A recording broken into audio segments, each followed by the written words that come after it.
Hello and welcome to episode 108 of the Back Nine Six Pack. My name is Mitch, joined as always by my esteemed colleague Justin. I got a happy dad here. I'm going to crack Happy Father's Day week. Dude, Oh, the best thing I think that I'm gonna crack one open here too. Uh Best thing I think the US Open's ever done is just made sure that it's on, the Sunday final round is on Father's Day. It's really, really, really, really hard for your wife to look you in the face and tell you you can't watch the final round of the US Open on Father's. Like, we've already got a plan. We're gonna go. We're golfing. Obviously, we're golfing on Father's Day. Got a nice little group going with some father son combos. But we found this place called Urban Backyard yesterday, driving through Hamilton. So shout out Hamilton. We're gonna go watch the final round of the U.S. Open over there. It's got a nice patio. Looks like a pretty cool place. Never heard of it until yesterday when we were driving by. Like, what the hell is this place? So that's where I'll be watching the final round of U.S. Open after our round of golf on Sunday. nice. So just hanging out with your dad and brother? Yeah. I don't know if they're going to come over there or not, but No. the kids and Danielle and we'll do it up. But I felt like that's a perfect place to watch the final round of the U.S. Open. So I mean, I appreciate the, for me, I like to go home.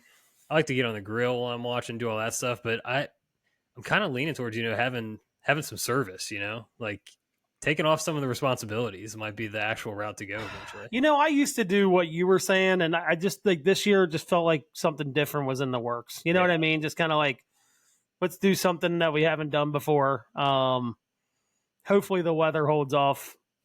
I think it is.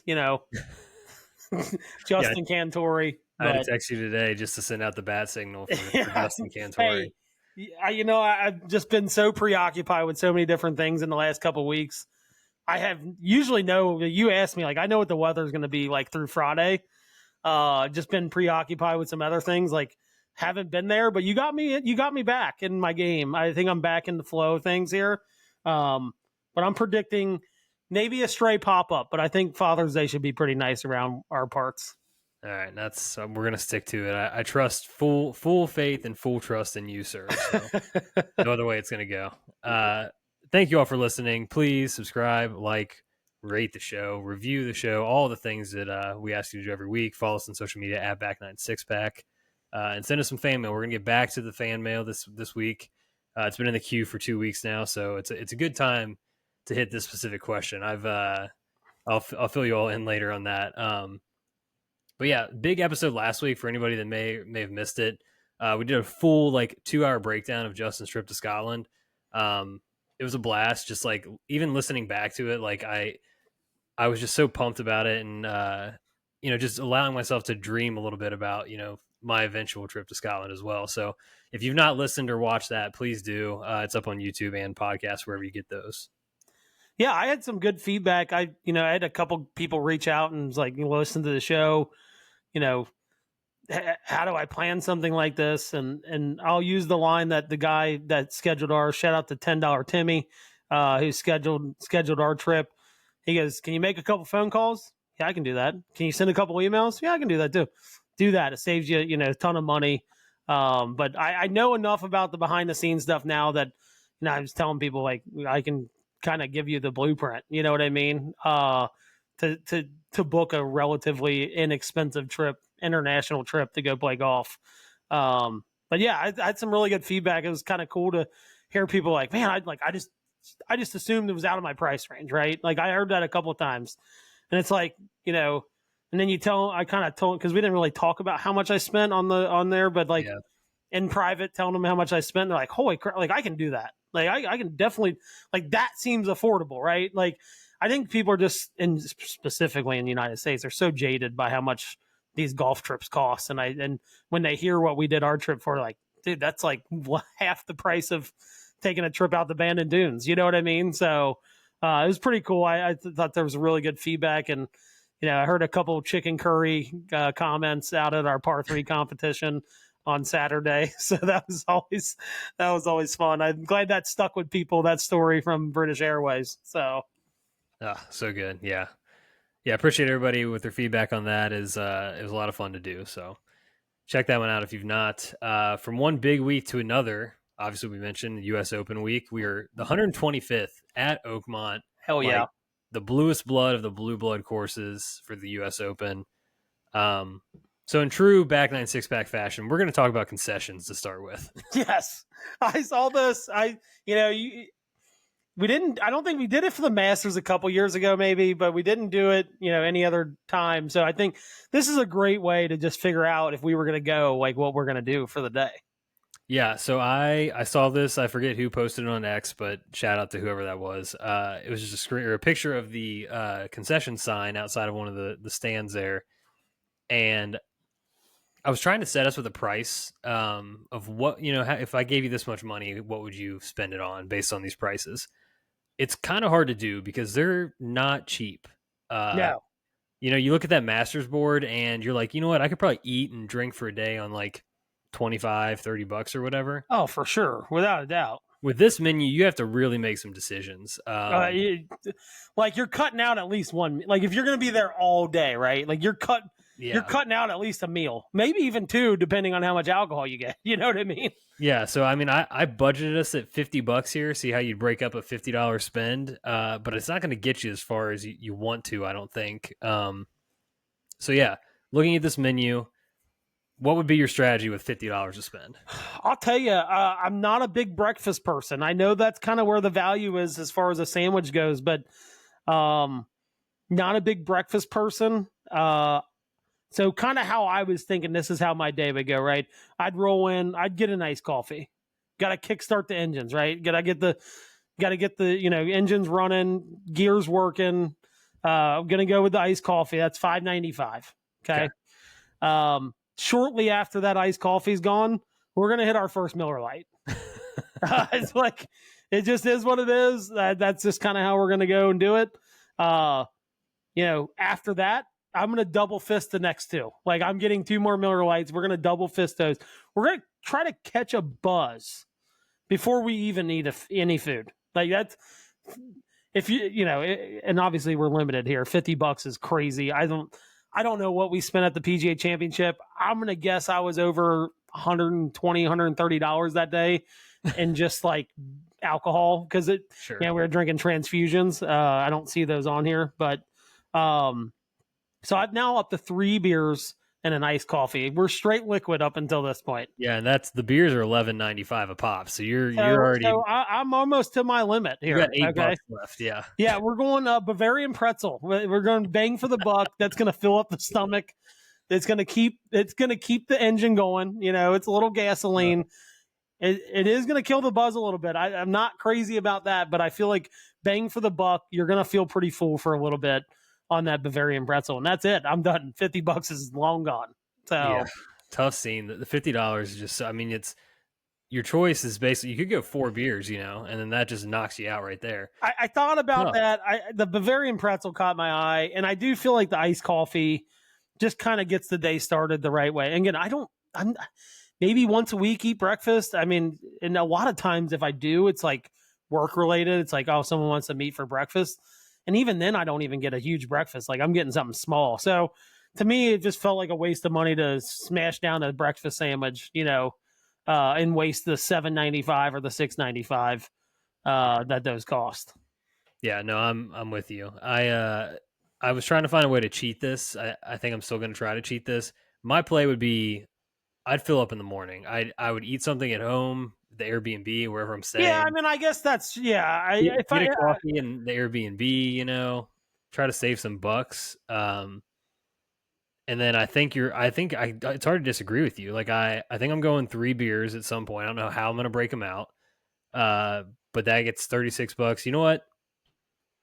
From there, I think I'm just kind of piecing together a meal out of the snacks because these like their favorite. I missed the Uncrustables on here. That's what I'm saying. Uncrustables. I'm a little disappointed in myself. I missed the Uncrustables on here. I'm saying I'm going to get 3 beers, so that takes me to $36. I'm going to slam an Uncrustable. That's $4. So that's $40. I got $10 left. And this is where you get in a tough spot because it's like not a lot left. There's nothing for really $10, and you can't piece together. I mean, I guess you could leave a little on the table. I mean, there's a hot dog for $7.50. Not hateful. No.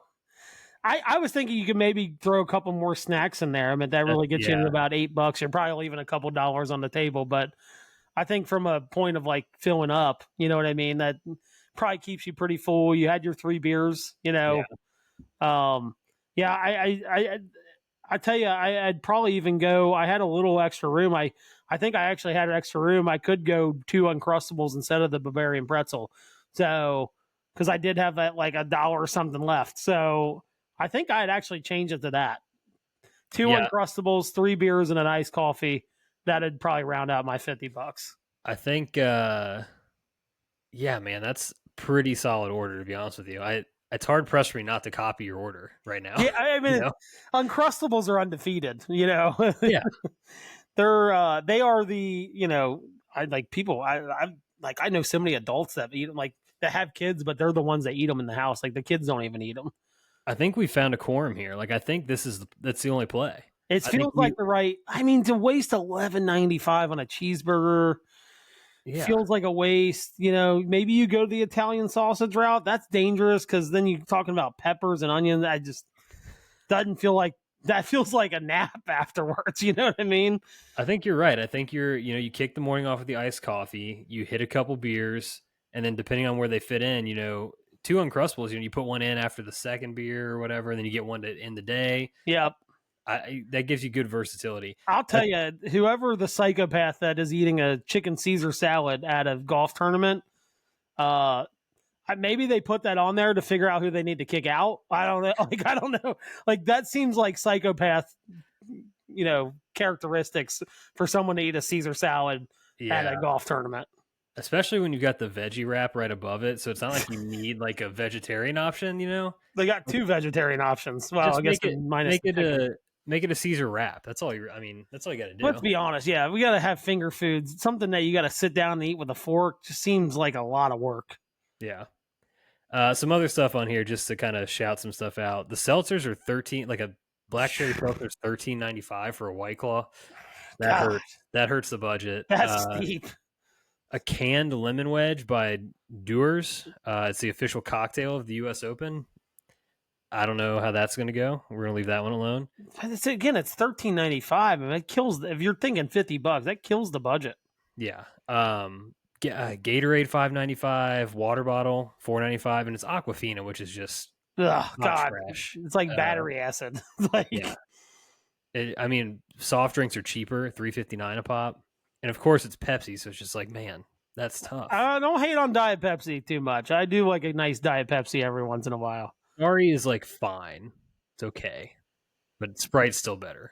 But we all know the story behind that. Like Sierra Mist had to change its name because a girl's name was Sierra Mist. So nice. And she like sued them. So they changed it to Story.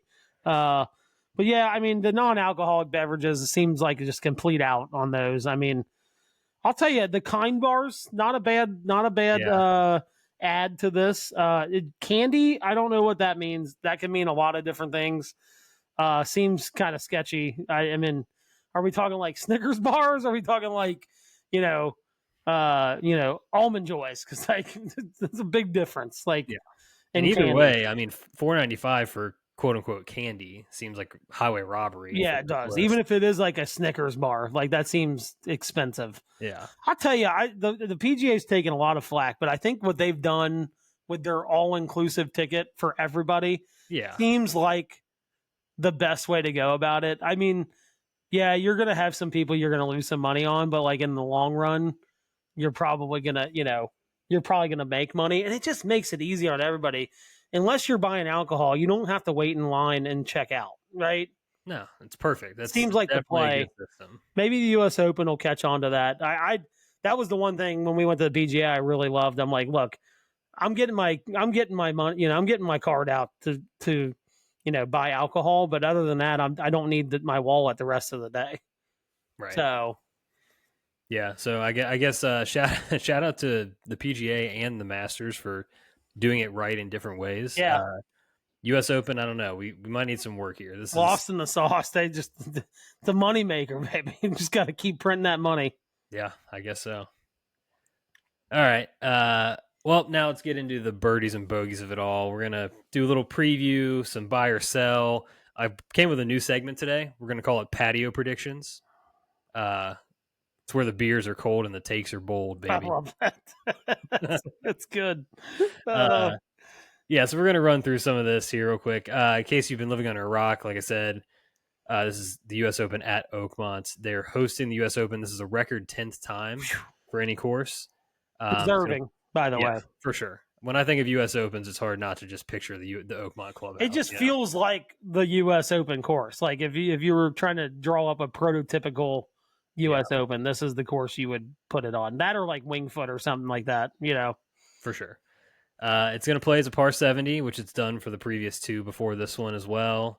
7,372 yards. Obviously, the rough has been the big story of the week, along with, I don't know if you've seen any of the posted green speeds. They've got like a sign by the first tee. Today, they were rolling 16. Oh, my God.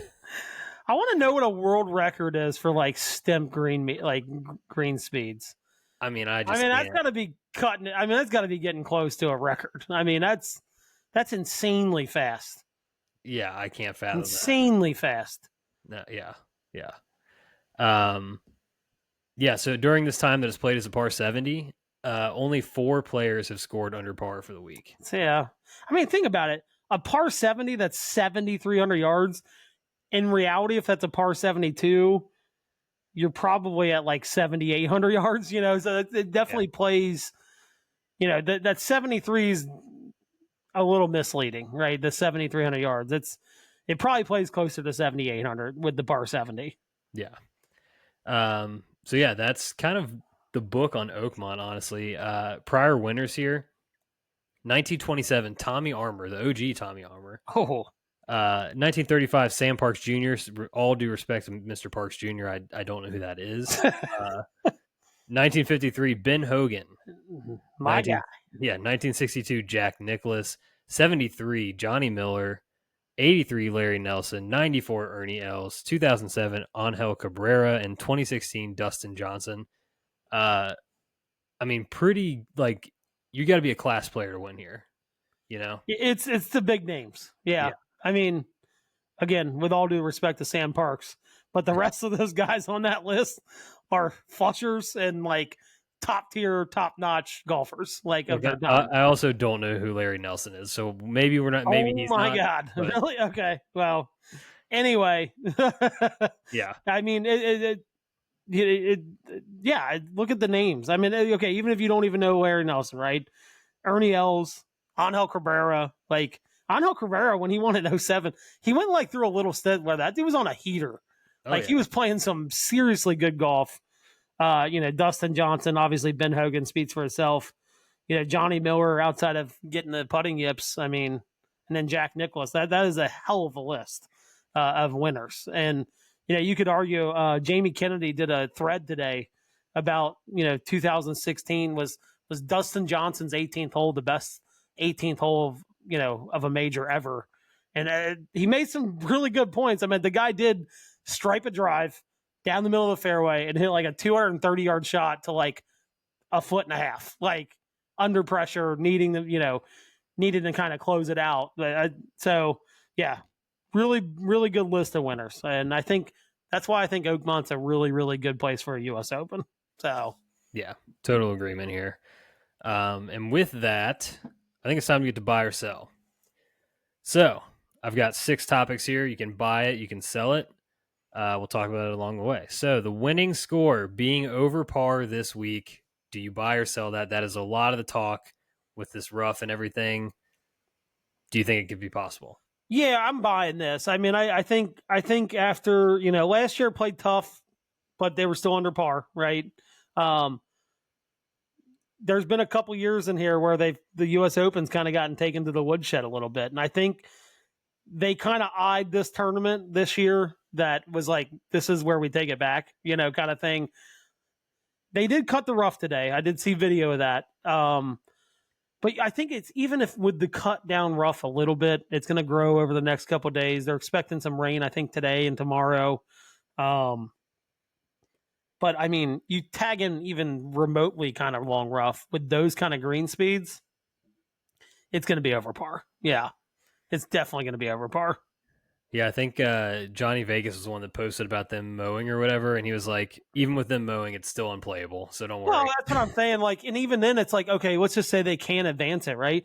You're not going to get a ball to stop on a green that's rolling at 14 or 15. Like, you're just not. Like, it doesn't matter if they mowed it 3 inches down, right? Like, and it's still going to, like, this time of year, I feel like our spring, especially because it's so close to here in Pennsylvania, has kind of got pushed till about right now as far as like, grass growth and all that.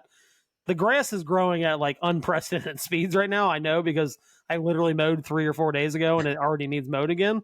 So it's not like they're mowing it now. It does not mean by Friday of the tournament it's not going to be 2 inches longer again. So Yeah, I feel like every time they say this about a course, we get to the tournament and all of a sudden they end up shooting like 12 under par or whatever. And so I'm a little jaded, so I want to sell, but I think to your point, like I really do feel like the USGA has been eyeing this one like this no. is our chance. Yeah, like no, we're not. This time we're not letting it happen. Like we're gonna make it hard on purpose. And yeah, so I think I'm gonna hesitantly buy that it'll be over par this week. Yeah, I understand where you're coming from with that. But like even Pinehurst last year, like there was some lower scores the first day, and it was like this place is incredibly hard, and it's like hit a guy like at 4 under after the first day. You're like, God dang, like really? But Yeah. I mean, look, the pin placements the first couple days are not hard, right? They kind of you almost can't make them super hard because the field's so big. I mean, pace of play becomes an issue, right? If you're tucking pins and stuff like on a Thursday. So don't judge it by its cover. Don't judge it by the first couple days. It's when Saturday hits and Sunday hits is when you start to see those higher scores, and you start to see like maybe an opening round 3 under becomes, the winner becomes like maybe 1 under or even or 1 over. So Yeah, 100%. All right, next up. Buy or sell Scotty Scheffler being an overwhelming favorite at plus 275 to win. I'm gonna buy it. I mean, in the whole point of golf to be like just be incredibly accurate with every club in your bag. I mean, that's what that guy does. Now I'm a little worried about his putter if on greens like this. I mean, let's just call it what it is. Let's call a spade a spade. He is not the greatest putter in the world. It seems like this is gonna maybe lead its way for some better putters to kind of maybe make some strokes up, like a lot of strokes up on guys. But it's hard to believe a guy that's hitting the ball like he's hitting it not be the overwhelming favorite. So I'm definitely buying this. Yeah, I mean, I don't know how it's going to hold up on these greens at this course, but Scotty's been a top 10 putter in the world this year.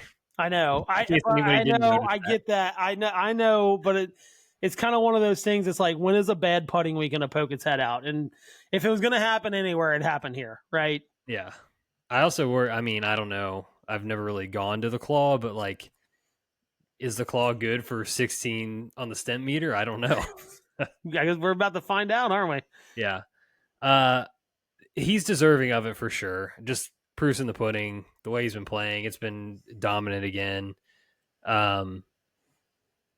If I had to take Scotty versus the field, though, I probably would still take the field. Oh, I think so too. Yeah, it's still a U.S. Open. You know what I mean? That's what I mean. It's like in theory, it should let him rise easier because he's doing it the best, and all that. These guys have to play the course too, but there's just that element of variance with this setup that like it could just be one hole. Yeah, he takes a double or a triple, and it's like, it's this course is not going to be somewhere where you take a double or triple and you're making it back up in the next 5 holes. Like that double or triple may take you 2 days to make back up, right? Yeah. So, I mean, he deserves it, but I would still take the field if I was a betting man. Yeah, I think I'm gonna for the purpose of the game, I'm gonna sell. Just because I think that having 275 feels like that's what I'm saying. That's a lot, Yeah. For this type of tournament, I think that's just too steep of a price. Well, specifically for a major that he hasn't won, right? Like, I think, it's like if it's a Masters, you're like, okay, maybe. I get that, But, yeah, for a tournament he hasn't won yet, seems pretty low odds. Yeah. All right. Well, next up on the odds board, plus 750, Bryson DeChambeau. Are you buying or selling him going back to back and winning his third U.S. Open? The problem is if the rough is truly that punishing, he kind of got away with it at Winged Foot in 2020, right? It was a little bit later in the year. Greens were a little softer. Maybe that fall softness. Yeah. He kind of got away with it a little bit out there. I don't know if you remember that Winged Foot that he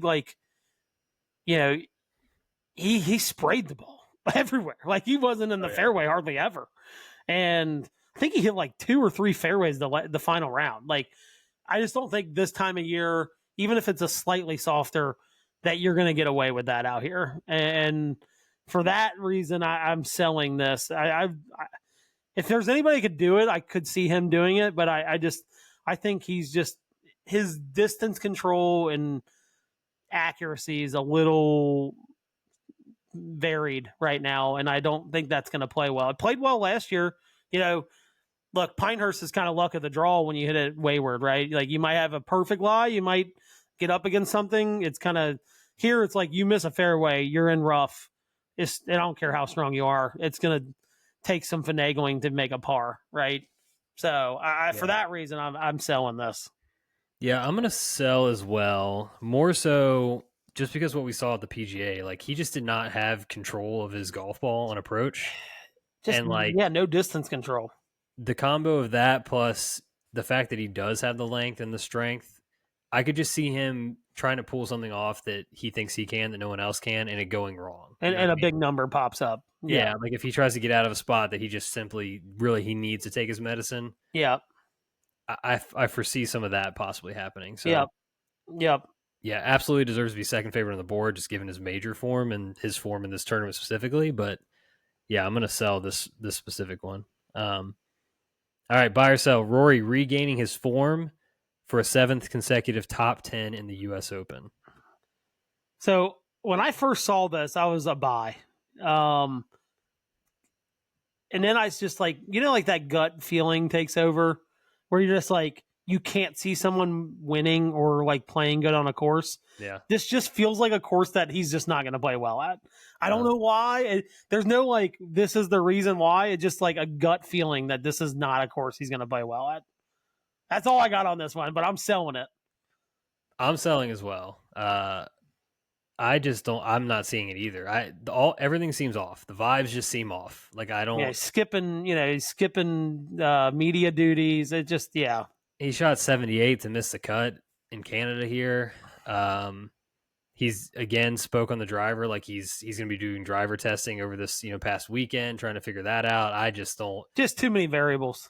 His one that's his biggest superpower, and if he's not got that dialed, I mean, I think there's just it could be trouble. Now, do I think he drives the ball well enough when he's playing well to really kind of take control of this tournament? 100%. Again, I just kind of gut feeling on this one that is just not going to go well for him this year or this weekend. Yeah, I'm with you. I'm selling as well. He noted 2016 he missed the cut here as well, so no history to lean on either. Yep. All right, long one here. Bear with me. Going back to 2010, 11 of the 15 winners of the U.S. Open were first-time major winners. Wow. That list includes Graham McDowell, Rory McIlroy, Webb Simpson, Dustin Johnson, Brooks Koepka, Gary Woodland, Bryson DeChambeau, John Rahm, Matt Fitzpatrick, and Wyndham Clark. Notably, Bryson and Brooks have both won it twice in that period. And then the two that won it was not their first major were Jordan Spieth, he had already won the Masters, and Martin Keimer, who had already won the PGA Championship. All of that is to say, do you buy or sell someone getting their first major victory this week? I gotta sell this. It just doesn't feel like a place that, again, we talked about it before, right? The prior winners, it's like, this is a big dogs course, right? Like, this is a proven winner, this is a trophy horse course. You know what I mean? Like, the big dogs, it's big dogs only at this place. And I can't, like Pebble Beach. Yeah. Like, obviously Gary Woodland won there, right? Like that seems like I think Graham McDowell won at Pebble Beach too, right? Like I think, I mean, DJ did win this at Oakmont for his first, but he He was also did, number but one in the again, world. like it's a it's a stallion course, right? Like you got to be a stallion, and at that point, Dustin Johnson was a stallion, right? And it was just kind of like looking for that first win. I don't think we have anybody like that right now necessarily that is like searching for that first major that is like head and shoulders above talent wise amongst most players. I don't think we have that guy, so that's why I'm like I don't know who's a world class player that's still looking for that first, like a truly a world class player looking for that first major. So I'm selling this. I'm gonna buy this, and I'm gonna put a pin in that for patio Okay, predictions. gotcha. But I'm gonna buy this for now. Okay, all right. Last buy or sell question, because it's the U.S. Open, we have to talk about it. Technically speaking, Phil Mickelson still could complete the career Grand Slam here. But my buy or sell question is are you buying or selling that this will be Phil Mickelson's final U.S. Open? I think I'm buying this. Yeah, I his think he's eligibility has run out after this year from winning the PGA. the only reason I'm buying buying that it's his last one is I just I think he's too proud to go do the the longest Monday or anything. He's just not he's just not going to go out there and play 36 holes and try to qualify for the U.S. Open. Now I say that in the fact that I could see him doing that, like just out of like sheer he's going to try to win a U.S. Open until he literally cannot walk a golf course anymore, or as long as he can play in it. But I think it's a buy. I think he's just going to realize it's not in the cards. He's getting to an age where this is just becoming a major that's not possible. You know what I mean? Yeah. The USGA does have exemptions that they can use for this. Whether or not he deserves that or will get one, I don't know. He has 6 second place finishes in the U.S. Open. It's the most of all time. He's 54. I'm buying this. I also think it's his last one. I think just given everything that's happened in the last few years, it would be weird, I think, for the USGA to give him one. Yeah. He's not being a past champion or anything like that. Yep. So, yeah, I think this could be the last time we see him in the US Open. I think so. All right. Time for patio predictions. Little teaser for Patio Beers later. We're going to the patio for a moment here. Like I said, where the beers are cold and the takes are bold.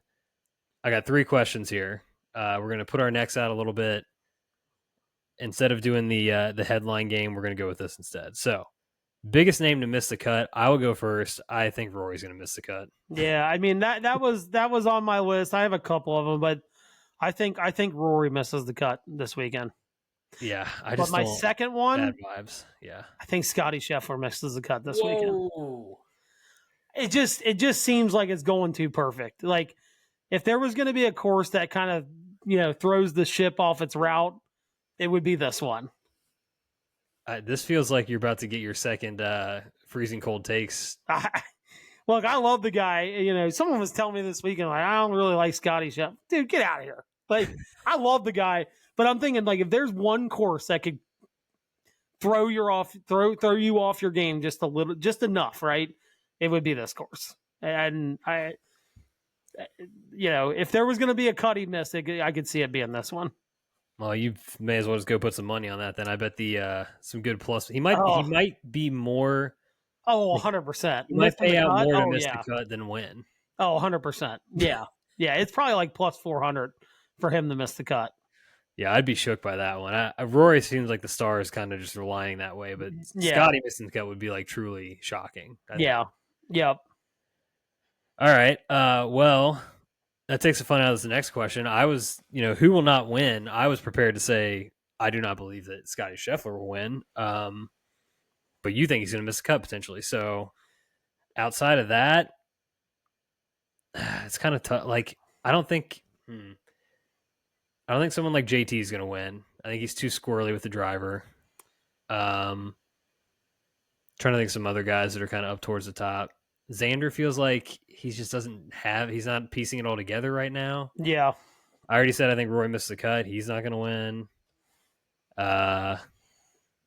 Yeah, there's like 4 guys. Yeah, I think if you're looking at big names that have a legitimate chance, I mean, we've kind of already talked about Bryson. I think he'll be probably a favorite pick from a lot of people. I don't think he'll win. I think another name that's, I don't know, that you could kind of throw out there. Like, I don't think a Xander's going to win on this course. I don't think, like anybody like that. I know they're world class players, and it kind of fits, right? The winners in the past kind of fit their mold, but I just don't like. I would probably throw out like a Xander. Like, it's just not his. Doubt it's his course to kind of take advantage of. I could be wrong about that, but been wrong about him in the past. Yeah, that's you're just lining them up for freezing cold takes. I mean, the best player in the world, Joaquin Neiman. I mean, he's probably not going to win either. So. Yeah, we've peppered the board of the top of the odds board here. So I think that begs the question of who will win. Who is your pick to win? I'll let you go first. Okay. So this is where I was putting the pin in it, where I think someone's going to get their first major victory this week. The game has been all over the place, but the class, the pedigree, the way he hits it, I think short game is going to be a little bit mitigated actually around here. Just everybody's going to struggle with that. You know what I mean? That, and I think that anytime we see like the long rough around the greens, it levels the playing field, and I don't think it's as difficult as like a tight lie runoff area is for some of these guys. So I kind of have two names. I'm looking at the big Swede. Give me Ludwig Åberg. Yeah, that's not. I mean, flushers are probably not going to struggle out here. You know what I mean? Close call last year. Got undone by like a triple or a quad that was like just like a short game ejection at Pinehurst, which that can happen to you there. And then his fellow Scandinavian from Norway, I think Victor Hovland, just kind of popping up out of nowhere. His game, he admittedly says, is kind of lost. But again, the class, the pedigree, the ball striking, I'm not worried about that stuff. It's always the short game stuff with him that I'm worried about. And I just think that stuff's mitigated. So give me a lush golf course with tight fairways. Like, just give me the primo drivers of the golf ball. And I think those are two guys that are kind of a little bit under the radar just because they haven't been playing their best. For sure. Yeah.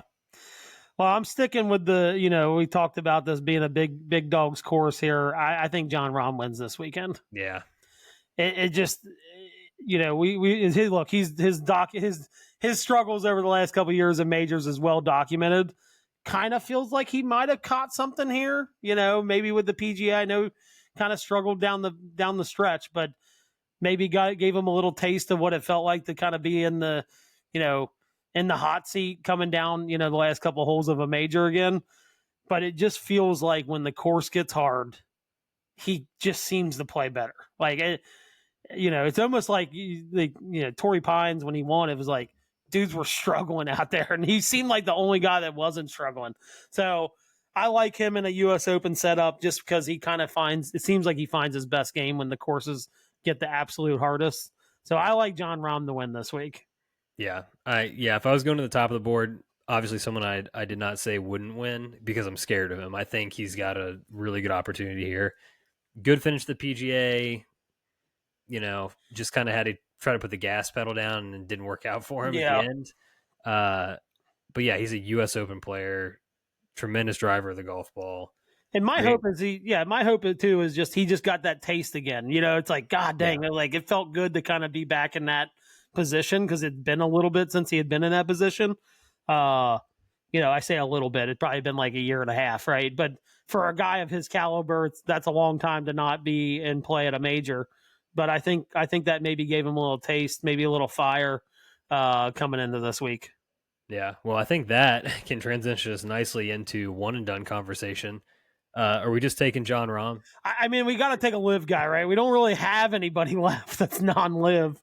I feel like he's the safest bet as far as we can take Neiman, I guess, the undisputed number one player in the world, according to some people. But he just won again. He did just win again. I mean, best player in the world. Now No, I think it's got to be Rahm out of all the live guys. I mean, if we're being honest. Yeah, just to catch people up on one and done, because we've been kind of out of that conversation for a couple of weeks. We took Sepp Straka at the Memorial, which was a nice third place. It kind of gave us some life. And then Pendrith was like the only guy to shoot like even par in the top whatever yesterday, to fall back to T27 when he was like kind of in it. Kind of, he wasn't out of it. You know what I mean? No, he was like 3 or 4 shots back. But we had to get that nice, just not too big of a paycheck, but just the right amount of, right amount of money. Yeah, exactly. So we're chilling at 3,653rd place, almost up to $4 million now. Though we've made some progress. So yeah, I think it's got Rahm makes the most sense, unless we were gonna be like, oh no, we'll pivot because a lot of people use them. We can use them at the Open. As far as like tour players go, we really don't have much left. Like we burned everybody in at the wrong spots. We have Tommy. But I'm not really feeling that. Oh, that's not going to be a win. So whenever we have to use him, Corey Connors, I do not think we'll win this tournament. We're not using Spieth. Yeah, I think it feels like Rahm time. Yep. Yeah, I agree. All right, probably us and like 50% of the field, but John Rahm, the official Back Nine Six Pack one and done pick of the week. All right, before we get off U.S. Open real quick, I did just want to shout out because, we didn't get a chance. Last year you spoke pretty well about the long stay in golf, and you had some good coverage of that. We didn't get to talk that because we did the Scotland podcast. But I threw a quote in here from, I'm sure most people have heard of Matt Vogt at this point. He's a dentist from Indianapolis. He's 34 years old. He qualified. He actually medaled at the qualifier he was in. His dad recently passed away from cancer. I think he has a 15-month-old daughter. He was out there. Somebody caught him for a quick interview today. And they asked him about like signing autographs. It was the first time he's ever signed an autograph, obviously, right? Yeah, I would imagine. And so he said, referring to the people, they might know who I am, they might not. They just know I'm playing golf inside the ropes, and maybe they're thinking about doing it themselves someday or just chasing their dreams. They're probably out here with their parents and making memories and having experiences. It's a true honor to be a part of that, to just see kids like that and, I guess, make a good impression on them here on the golf course. And to that, I say, hell yeah. That is why this tournament rules. It does. It is. I will say this. I might be slightly out on Matt here because he is a quote-unquote dentist. He is a DD. What do they call him? Like DDS? He's like a consultant for dentists, but he's like kind of TikTok famous and like Instagram. Right. Like he does. So we'll call him like a kind of a fake dentist, but he like actually has his license. But no, that's an incredible quote. Obviously, like I say that in jest, but it's an incredible. It's why the U.S. Open and honestly the Open too, right? Like they do the kind of the same qualifying, but it's why it's awesome, right? Like, and 100%. By the way, like we didn't get to talk about the longest Monday last week with the show that we did, but you have a playoff in Columbus. People are surrounded, like the green's completely surrounded, no ropes. And you have, Cam Young out there, Ricky Fowler, like Max Homa, like duking it out in a playoff, like to get in the USO. It doesn't get much cooler than that. Like it really doesn't. Then in Springfield, you have, I can't remember who was it. There were a couple big names in the playoff and like they didn't even make it past the first hole. And then you have, Zach Blair and John Peterson out there. Zach's, let's just call it what it is, like a part-time PGA Tour player at this point, mostly interested in running his course, the Tree Farm. And then John Peterson literally owns a garage door company. Now, he used to have his PGA Tour card. He actually got his amateur status back this year. But it's like you have a garage door company owner and like a guy that owns a golf course out there duking it out for a final spot in the U.S. Open. It doesn't get any better than that. Like it really, truly does not. It's my favorite day. We were sitting at a softball game last Monday and, I'm like, have it on my phone. And like, my wife's like, what are you doing? I'm like, I'm watching a playoff for the last spots in the US Open. She's just like shaking her head. Like I'm a sicko. Like it's a drug, and this is why I love the Masters. Don't get me wrong. I really do. I love the Open too. PGA I'm indifferent about, but like this is why like this time of year I'm like this is my favorite major. Like Yeah. It's just so democratic. I love it. Yeah, the shout out to the Golf Channel for how they cover the day They've now. Like gotten so much better at it. it's so good. I think it also proves like when we complain about like the commercials and the package, all this stuff, and it's like, dude, I do not care the quality of this. Just put some guys with some cameras out there and just record this And shit. that's what they do, man. They're like, Yeah. they don't have any TV stands set up. Like, No. there's a dude walking down the fairway with a camera. Like, it is legit like some of the best TV, specifically if you're a huge golf fan. Like, Yeah. you just gotta like cameras kind of rattling because he doesn't have it on the stand. Like, it's just it's so genuine. It's not even funny, and it's like just what makes it great. And then you get guys that like are good players. They just maybe, like John Peterson, like he had some injury problems and stuff like that. And like he's living his life. He's got like 7 kids and he runs a garage door company. It's like, but it's cool that guy's like, you know what? Like I'm one time a year, I'm going to go out and try to duke it out and make a US Open. So I think that's what's really cool about it. You got a dentist and stuff like that.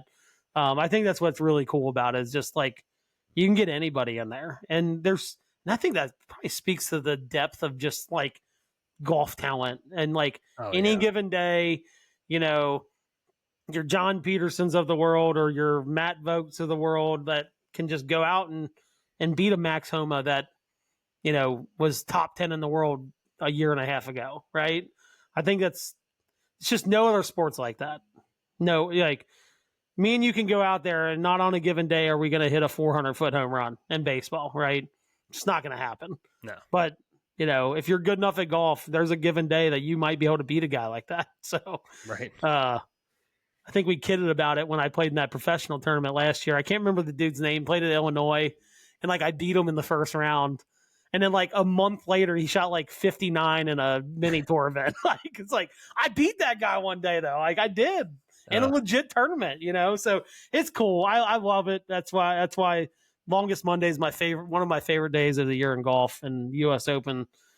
It might be a close second, if not first, as far as majors go for me. Yeah.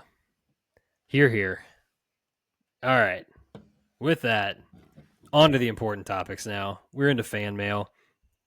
I kind of teased this question at the top. Shout out to our guy Tyler in Tampa for this one. Sent it in a couple weeks back. Sorry, we're just not getting to it, bud. But he says, we've reached prime ice cream season. Can we get a back 9 6-pack power ranking on favorite go-to frozen treats? He lists the little goodie shop is his go-to spot. Everybody's got, their spot as far as the, the creamy whips are concerned here. But he says a close second is UDF. UDF, United Dairy Farmers, for anyone who's not from Cincinnati listening. That's what or Columbus, or just like Ohio in general. Yeah. Yeah. He calls out their shakes and malts, also delicious. Pretty good. So his rundown here of his sweet treats here. Number 1, chocolate malt. This, I got to just pause here. The flavor profile of this man is like, he is notably both a child and a like nursing home resident. It's like chicken fingers and mac and cheese for dinner, and then he's got his malted shake for dessert. It's I can't do malts. I've got a little bit of I've had some allergic reactions to malt, so I can't do malt. Look, it tastes amazing. Not sure about the flavor, pick, but malts does give it that extra like bang. You know what I mean? Yeah. Well, he's not done with the malts yet. This is where I'm giving him shit. Number 2, he goes with the flurry with either Whoppers or Butterfinger, which Butterfinger is elite. Whoppers, like, look, this is one of those things where I like Whoppers. I know it's trash candy, though. I like them. Like, I wish I could eat more of them. Dude, I can have like one. Like, after that, like, I might have an allergic reaction. But Whoppers are good. They are good. It is a trash candy, but it's good. Yeah, but you have to be able to admit it. In a flurry, that seems like a wild step in the wrong direction. Yeah, and then his third place here, he goes with the plain Jane, the chocolate vanilla swirl cone. Oh my god, tough to beat that, but also like we got to elevate it a little bit here, buddy. And just a wild honorable mention, the chip wheelie, which is like the chocolate chip cookie with the ice cream in the middle. I'm telling you, he's like a small child, but He's also like an a old person. 3-year-old. That's what Yes. my 5-year-old likes. Like that's no venturing out is like like chocolate ice cream is the thrill of their life, right? Yeah, that's a take of a 5-year-old right there. 100%. So the reason I said this was a very like apropos question. Look, I'm not scared to admit I made not one, not two, but 3 runs to the cone this weekend. God, dude, we live at the cone, obviously because we don't live that far. That is our spot. Same.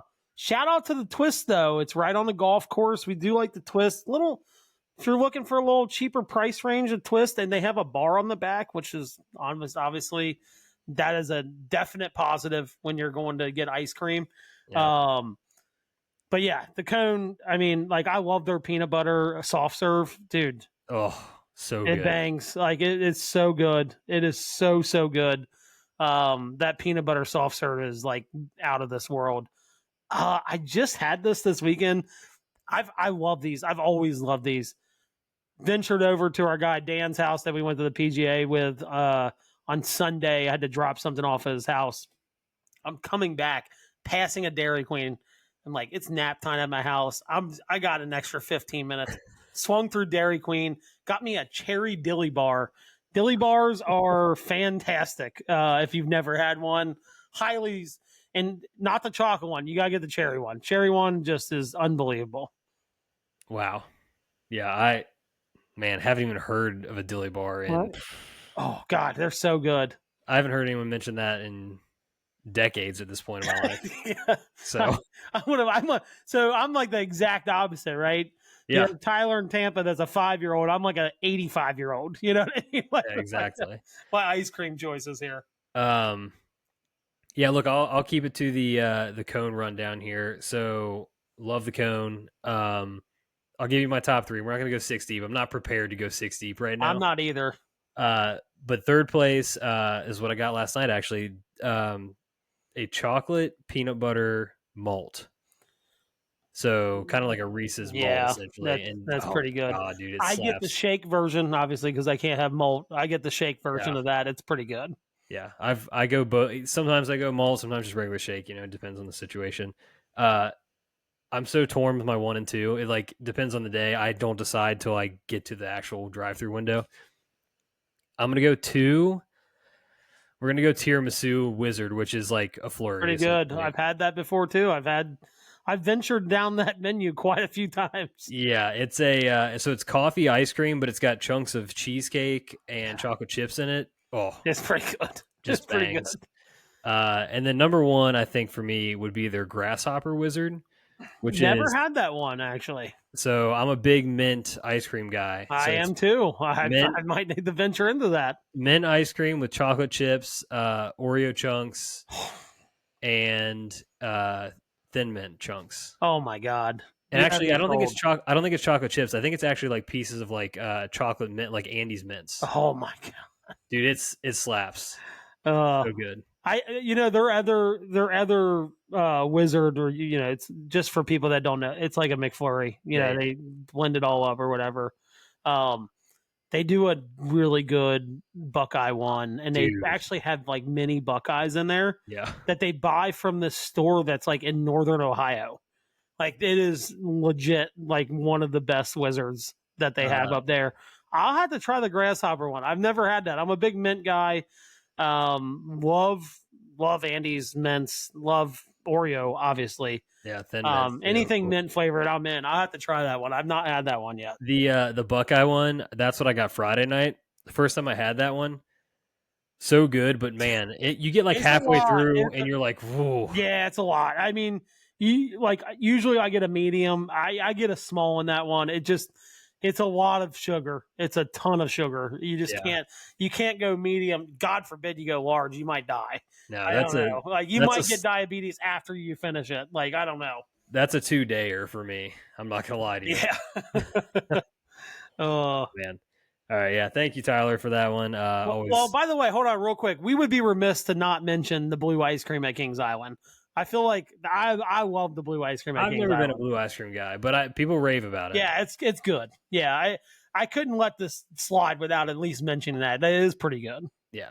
I didn't even count like graders in this conversation. I'm talking pure creamy whip. Yeah, situation. like your local ice cream shop. Yeah. Well, shout out to my healthy dairy bar too. That's where I grew up going. Yeah, but we went to not the little goodie shop, but the goodie shop is where I always went. Yeah, to. Yeah. Not healthy area. Gold Top too over in White Oak. So. A lot of good ones. Always good. Putzes, man. I'm thinking of so many right now. Yeah, I think I might hit the code up tomorrow. They're closed on Mondays though. Sad day. Yeah, that's the only thing that stopped me from going 4 days in a row. Oh God! So. You hit the Monday closure. Yeah. All right, and with that, it's time to head over to the patio for a patio beer segment where anything goes. You or me first? You go first. Yeah. All right. So let's imagine there's a world where this thing takes off and we become celebrity podcasts. We're on tour. We're touring podcasters, going to do live shows. Would be a great time. That would be fantastic. What, as they call in the business, what would be in your rider in your contract? Like, what are you going to have? What's got to be in the green room for you or got to be on the tour bus for you? Damn, that's a good question. Because there's some crazy stories about people like what they needed in their green rooms. Yeah. I think it's like Bing Crosby had dude wanted 40 pounds of shrimp and it's fucking weird stuff. No, I mean, I think and it'd be I'd keep it very simple, right? It would be I need a 12-pack of Miller Lite, right? Yeah. I think that's a given. If I'm trying to probably, I know this is hard because, we're not always going to be in Cincinnati, but if we were in Ohio where there was a Skyline available, 3 cheese conies, no mustard and a 12-pack of Miller Lite. But if I had to go a more accepted food, because you need your drink and your food, right? Yeah. That's how I would look at it. So I'm I need a 12-pack of Miller Lite, preferably 16 ounces because they do the 12-pack 16 ounces now. I don't know if that's just a summer thing. I feel like it is, but 12-pack of Miller Lite, and then I'd probably go a number 7 at McDonald's, the 2 cheeseburger meal and a fry. Or it'd be Chick-fil-A, it'd be the club sandwich meal, with a large Diet Coke. I feel that would prepare me for, the 12 Miller Lights and then getting on stage. Yeah, 100%. Yeah, good answers. I also would include probably Miller Lite in mine. I think though, what I would need, I am a big coffee's not just a morning drink for me; it's kind of an all dayer. So I think I would have to have somebody would have to go run to whatever the local shop is and get me whatever I need, like a latte or something. Yeah. I need my iced latte pre-show, and it's got to. I don't want Starbucks, Dunkin', whatever. I want to go find me the local. Yeah, find me the local guy. Yeah, that's where I'm going to be a little bit of a diva is with my coffee. And then so the Miller Lite. I think it's tough on the food thing because I'm with you. But I won't even make it about a meal. But I'm gonna have to have Grippo's barbecue chips available to me. Damn, that's such a good one. I just need a snack junk food that I just want, and that's what I want. So yeah, I think if I was going snack, maybe not as local. There's nothing a good Snickers bar can't do for you. You know what I mean? It does crave hunger, right? Or cure hunger. I think a good Snickers bar or something. If I was going snack portions, it'd be Snickers, maybe some Skittles back there. Not 3 Musketeers because we all know that's trash. But just a good assortment of candies, I think would not be. It'd have to include a Snickers though, because that's where it's at. That's the ultimate candy bar. For something a little more filling or hearty for me, Quest protein bars are really good. They've got a bunch of flavors. Just have those back there for me. I can just fire back a Quest bar, get my coffee, get my Grippos, and walk out on the stage, and we're good to go. I'll eat dinner later. Oh, yeah. It's hard on the food front because, I think a lot of the stuff we would want back there would be very local, and obviously if we're doing, if we're traveling around, it's not going to be local every time, right? So it would be really hard because like I would just be like, dude, just give me. I want 3 cheese conies. No mustard. Just that's what I want every single time. It'd get a little hard if you were like not in the southern part of Ohio. So Well, that's why you gotta be a diva. You just have like people I want crack the this now. cans You and just make got to you figure some out a way to dogs. get it. Yeah, just figure out a way. Like it's not my problem. It's your problem now. Exactly. Yeah. Yeah. Oh, okay. So I had a different question, but that brings up another question tied to this. So my question is, if we were doing that, what would be like? You always hear guys that are like, when I did a show in this place, like I knew, like this was like my peak. This was like climbing Mount Everest. This is the one place I always wanted to do a show. Typically, you hear like Red Rocks, right? Like someone does a show at Red Rocks. It's like that's where I've always wanted to do a show. Madison Square Garden's a big one, right? So like, what would be your like Madison Square Garden, right? It's because comedians is like that's a big one, right? You sell out Madison Square Garden, that's kind of like you've kind of made it, New Yorkers are hard to please. So like, I know I've heard a couple comedians say like, as soon as I, sold out Madison Square Garden, I kind of like knew like, okay, this is like the peak of all peaks. Yeah. Man, I mean, I don't know venues like that because I'm not a comedian or a musician, but I think a really cool spot, just like the scene and the setting. I don't even know if they would host anything like this. But I think doing it in the Rose Bowl would be so sick. Dude, that would be sick. Just like Pasadena goes hard. And like at sunset too. Yeah, like, it's got to be sunset. That late afternoon sun in Pasadena at the Rose Bowl, and gas me up. That's what I want. So I got 2. I started thinking about this when we were kind of going through that last question. I think I've got 2. I think it'd be really cool locally, obviously, like if you like sold out Paul Brown, like only because like you're gonna know a lot of people there, right? It's our hometown. Like if you did that, or like maybe Great American Ballpark or something like that, I think that would be it'd be kind of cool.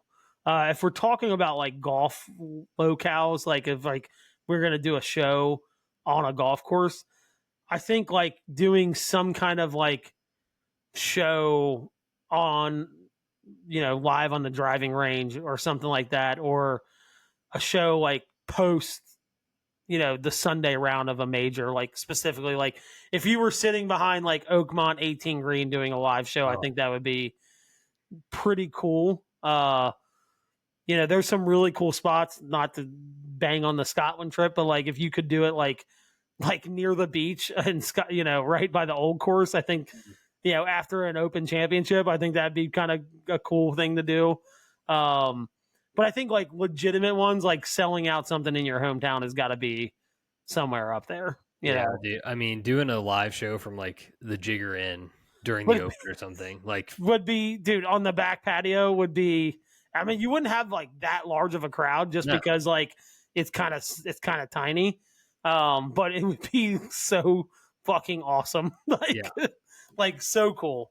That'd be more of my vibe, like just the smaller crowd, more cozy, more intimate.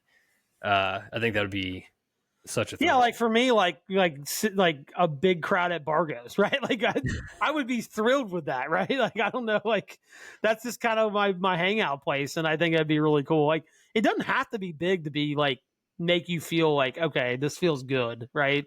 This is kind of like my Madison Square Garden, Yeah, I mean, talking about the hometown thing, like doing it on like Fountain Square. That'd be sick for us. Yeah, that would be fucking awesome. Like if you had a pretty decent sized crowd on Fountain Square, I think that would be incredible. Right. Yeah. Damn. Man, we're dreaming. We got a lot to work towards. Yeah. We're dreaming. Off, we just gotta get your wife to agree to send you to Scotland before we can even do anything at the Jigger Inn. So, that's boots on the ground is the first step. It is. You have to be there. Wow, I'm shook. We did an hour and 5-minute episode for a major week. That's not bad. That's tidy. We went long last week, so I think it was just the universe bouncing out here. Yeah. But yeah, thank you all for listening. As always, please subscribe, rate, and review the show. Follow us on social media at Back96Back. Send us some fan mail. We will get to it. I promise. That's always down in the show description. And otherwise, I mean, just enjoy US Open week. It's going to be an absolute banger. Oakmont is so sick. For those of you that celebrate, whether you are a dad, have a dad, whatever, happy Father's Day to all the dads out there. And just enjoy the week. Yeah. Yeah, and Sunday, obviously, is one of the best outside of Masters Sunday. A Father's Day U.S. Open Sunday is pretty damn close. Yeah, one of the best American sports holidays, undoubtedly. Absolutely. All right. With that, until next time, cheers. See ya.